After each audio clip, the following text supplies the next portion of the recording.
Have you ever looked at a company's financial report and just felt like, I don't know, you needed a secret decoder ring? Oh, absolutely. All those dense numbers, Yeah, tables, footnotes. It can be a real thicket to get through, right? definitely. But that's exactly what we love doing here at the Deep Dive. Transforming those, formidable documents into clear, understandable insights. Yeah, finding the story in the numbers. Exactly. We're all about uncovering the surprising facts that are often hidden just sort of beneath the surface.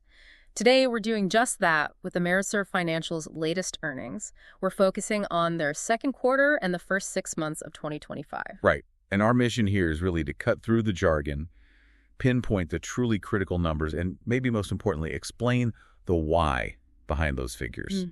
We want to show you what's really driving their performance so you can quickly grasp the essence of their financial health and their strategic direction. Okay, so we'll start by looking at the big picture earnings, then peel back the layers to explore what truly drove those results. Everything from, how they earn money on interest, managing their expenses, some strategic shifts. And some challenges too, right? Oh, yeah, and even some significant challenges they tackled head on. Okay, so with that metaphorical decoder ring ready, let's unpack this. Let's do it. All right, let's jump straight into the top line numbers because there's an interesting story unfolding here. For the second quarter of 2025, AmeriServ Financial reported a net loss, $282,000. Okay. Which works out to 0.07 and Sue Others ESOV 2 cents per diluted common share. Now, here's the crucial detail, the interesting part. That actually represents a $93,000 improvement compared to Q2 of 2024. So the loss shrank. Exactly. Back then, they had a larger net loss of $375,000, though, funnily enough, it was also 0.02 cents per diluted share. So same EPS, but a smaller loss. Right? Fewer shares, outstanding perhaps, or rounding. But the key is the underlying loss was less. And if we look at the bigger picture, the first 6 months of 2025, well, the narrative shifts completely. It's positive. Okay. AmeriServ reported net income of $1,626,000 or $0.10 per diluted common share for the half year. So profitable year to date. Exactly. And to put that in perspective, that's an 11.1% increase in earnings per share compared to the first 6 months of 2024. Back then, net income was $1,529,000 or 0.09 per share. So yeah, even with that quarterly loss, the year-to-date trend is quite positive. That is a fascinating paradox. A quarterly loss that's actually an improvement, and then a strong positive trend for the first half of the year. Jeffrey Stopko, the CEO, he actually shed some light on that specific quarterly loss, explaining what was going on. Yeah, he pointed to one primary cause for that Q2 loss, a significant increase in their provision for credit losses. Okay, setting aside money for potential bad loans. Exactly. And this was directly tied to resolving their single largest problem loan. Think of it like a huge unexpected repair bill on a car that's actually running pretty well. Right. It hits your budget hard for that specific month or quarter in this case, but it doesn't necessarily mean the engine itself is failing. Okay, so it sounds like maybe a one-time hit, largely. That seems to be the story, yeah. But the CEO also highlighted a much more positive underlying trend. He noted AmeriServ achieved positive operating leverage in both quarters of 2025. Now, that sounds like jargon. What does it really mean for the bank's health? Positive operating leverage. Yeah, it sounds technical, but it's a huge win for any business, especially a bank. It basically means their total revenue increased while their non-interest expenses actually declined. Oh. So it's like becoming more efficient with every dollar they earn. They're growing their income faster than their operating costs are growing. That's a really powerful engine for long-term profitability. Makes sense. And a key part of that revenue growth, as the CEO emphasized, was a meaningful improvement in their net interest margin, or NIM.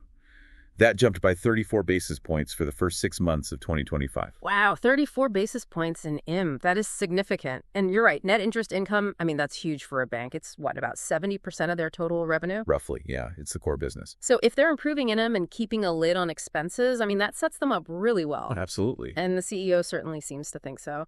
Management believes their balance sheet is well positioned for further NII growth and NIM improvement through the rest of 2025. And they stress that continued focus on expense control too. Right, revenue growth and cost control. Okay, let's really get into that engine room then. Net interest income, NII. This is the core, right? Yeah. The difference between what they earn on loans and what they pay out on deposits. Exactly. In Q2 2025, their NII increased by $1.5 million, or 17.1% compared to last year. That's a strong jump. And for the first 6 months of 2025, it was up an impressive $2.7 million, or 15.3% over the same period in 2024. And that ties directly back to what we just mentioned, their net interest margin, the NIM.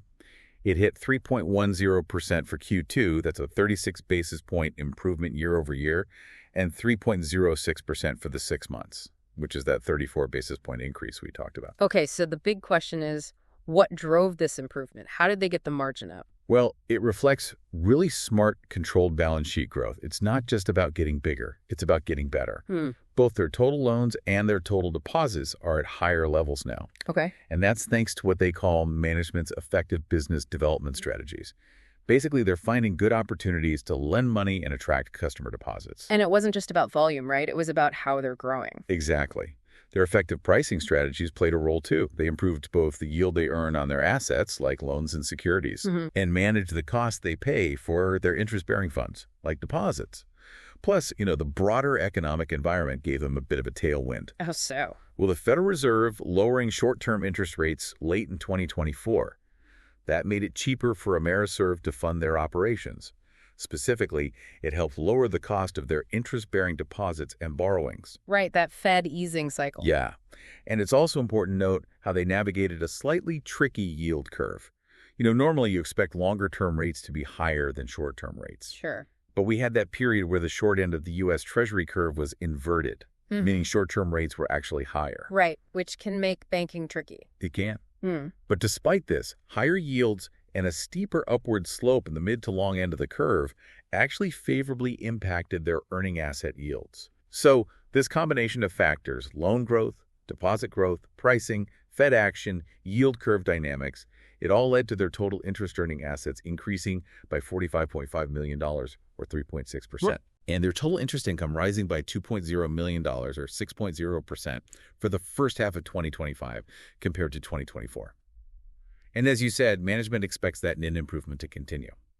All right, now let's look specifically at how they've managed their loan book. That's obviously central to a bank's growth. The core asset, yeah. Total average loans in the first 6 months of 2025 grew by $37.2 million, or 3.6% from 2024.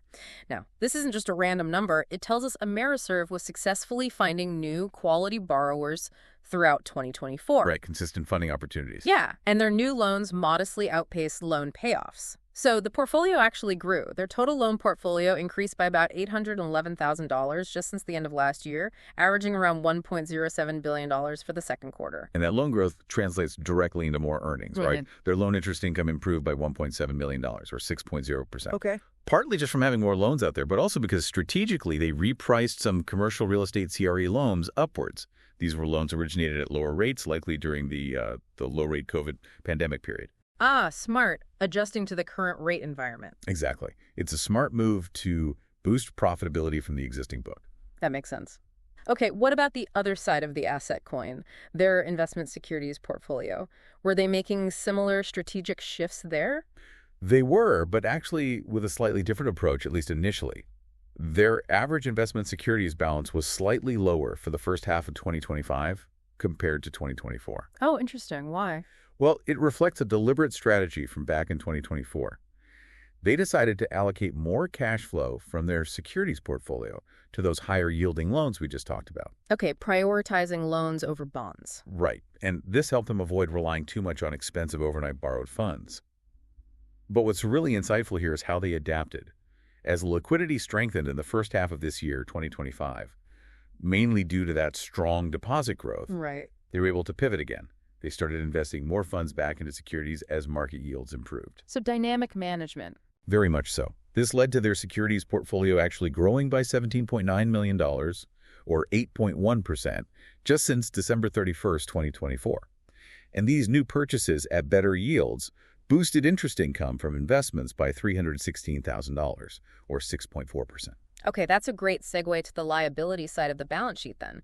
Let's talk about their funding deposits and how they're managing borrowing costs. AmeriServ saw total average deposits through the first 6 months of 2025 go up by $67.8 million, or 5.8%. That points to really successful business development, getting customers in the door. And it's not just about quantity, it's about the quality of those deposits.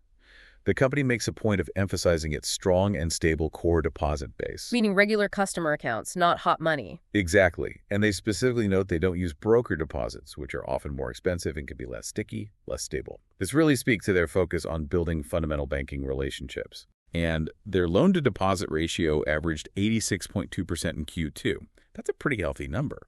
It shows they're lending out a good chunk of their customer deposits.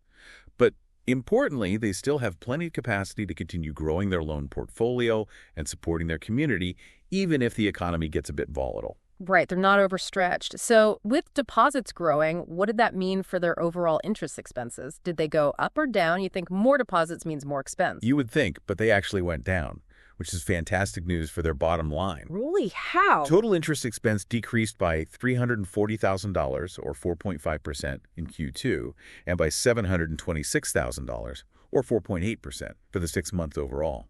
Even with growth in interest-bearing deposits, the actual expense declined. Wow. This was a direct benefit from that Federal Reserve easing we mentioned late in 2024. Yeah. It simply made it cheaper to service those deposits. That's a huge saving. Okay, and what about their other borrowing costs? Not deposits, but other funds they might use. Those saw an even more significant decrease.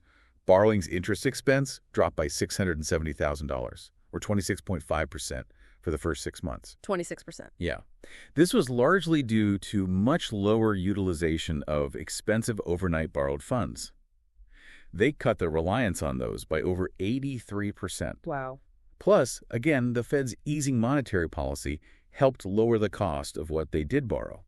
And another smart move by management here was increasing their use of term advances from the Federal Home Loan Bank, FHLB. They averaged about $52.9 million for the first half of 2025. Locking in funds for longer. Exactly. Yeah. By doing this, they locked in lower rates, taking advantage of that inverted yield curve we talked about, which, again, positively impacted their net interest income. It's a really clever strategy to manage their long-term funding costs proactively. Okay, we've painted a pretty positive picture of AmeriServe's operational strength, managing interest income and expenses really well. Yeah, the Queen engine looks strong. But like you said, every financial story has its twists. And this quarter, they hit a significant speed bump that largely explains that headline quarterly loss we started with.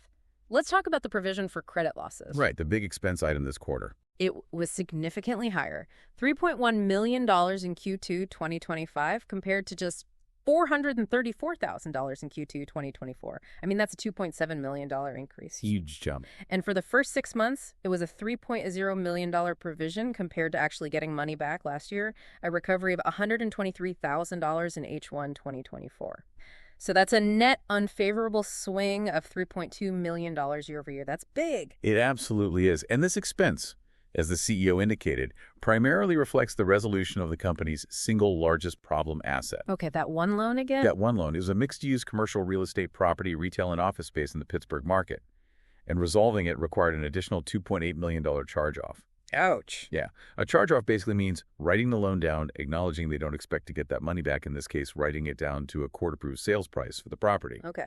And this large charge-off also had a kind of ripple effect because of the accounting rules, specifically CECL, current expected credit losses. Because of this big write-down, it automatically increased the historical loss rates they have to use in their calculations for their entire loan portfolio, which in turn forced them to set aside even more money as a provision for potential future losses across the board. So it wasn't just the direct hit from that one loan, but it forced a recalculation, a higher estimate of their overall risk going forward based on that event. Exactly. That's really important context. It magnifies the impact of the single event. And this problem loan also led to an increase in what they call non-performing assets, or NPAs. Correct. Those went up by $1.4 million, or 9.7%, just since the end of March, totaling $16.4 million at quarter end. And that reflects? That reflects the charge-off of that big mixed-use CRE loan, plus the transfer of 3 other commercial and industrial loans, and one more CRE loan worth about $935,000 into non-accrual status. Meaning they stopped expecting payments on those too? Essentially, yes. So their non-performing loans represented about 1.42% of total loans at the end of the quarter. And the net loan charge-offs for the first half of 2025 overall were $3.0 million, or 0.56% of average loans. It's significantly higher than the $332,000, or 0.06% in the first half of 2024. So yeah, that one problematic asset truly had an outsized impact on their numbers this quarter. Okay, so a clear challenge there, dealt with but costly. What about the other side of income, non-interest income? Did that provide any kind of offset to these higher credit costs?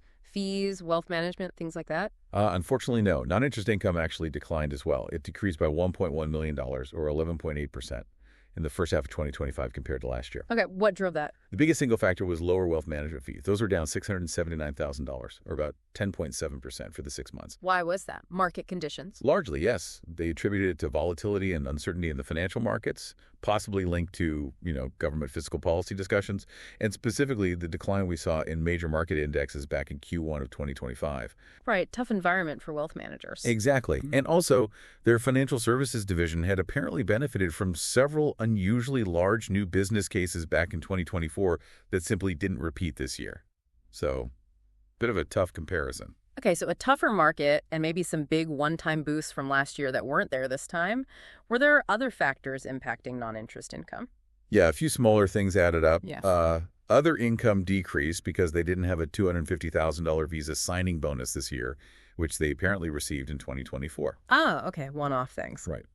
Also, revenue from bank-owned life insurance, or BLII, decreased because they had a larger death claim payout benefit in 2024 that wasn't repeated.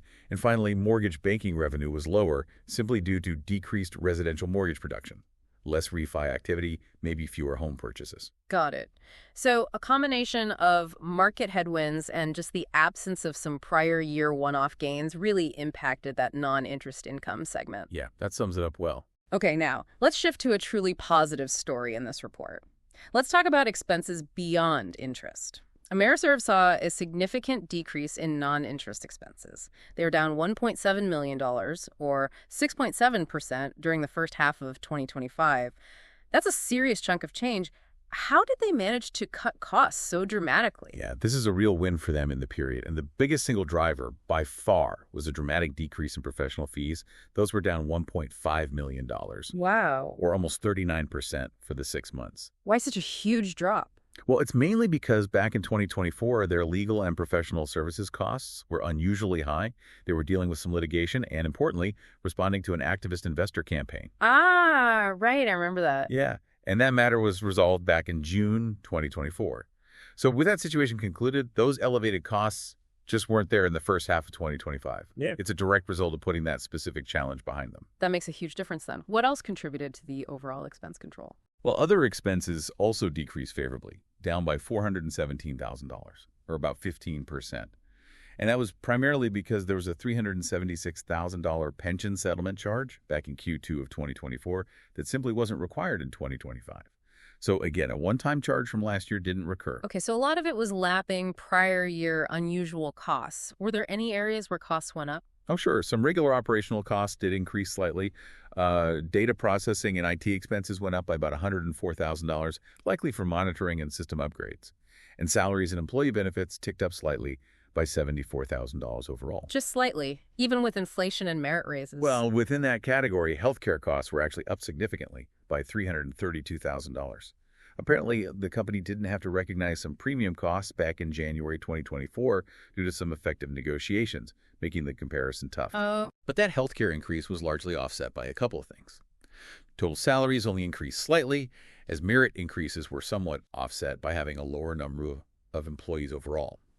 And reduced incentive compensation, particularly in that wealth management division we talked about earlier that was down $393,000, also played a significant role in managing those total compensation costs. Got it. So careful management across the board, even with some underlying cost pressures. Exactly. All right, let's bring all this together then. Let's look at the company's overall financial health and how they're creating shareholder value amidst all these moving parts. Okay, so as of June 30, 2025, their total assets stood at $1.45 billion, solid size, and shareholders' equity was at $110.9 million.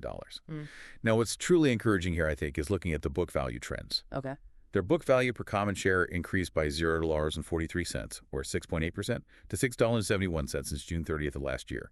And maybe even more relevant for some, their tangible book value per common share, which excludes goodwill and intangibles, that increased by $0.44, or 8.1%, to $5.89 over the same period. That is a strong improvement in underlying value per share. What fueled that increase? Was it just earnings? Not entirely. That increase was actually largely due to a favorable adjustment related to two things. The unrealized loss on their available-for-sale securities portfolio, that loss shrank, which boosts equity. Right, as bond prices recovered, maybe? Potentially, yeah. And also a positive change related to the accounting for the company's defined benefit pension plan.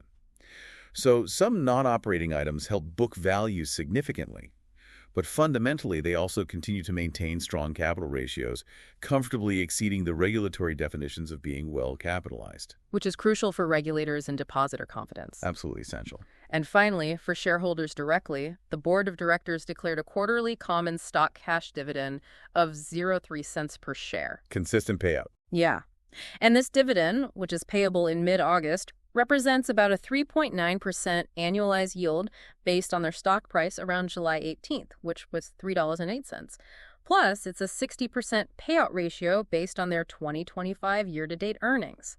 That seems pretty reasonable, signaling a commitment to returning value while still retaining capital. Yeah, a sustainable payout level given the earnings so far. Okay, so wrapping this all up. Right. What does this deep dive mean for you as someone perhaps curious about financial performance, maybe watching the sector?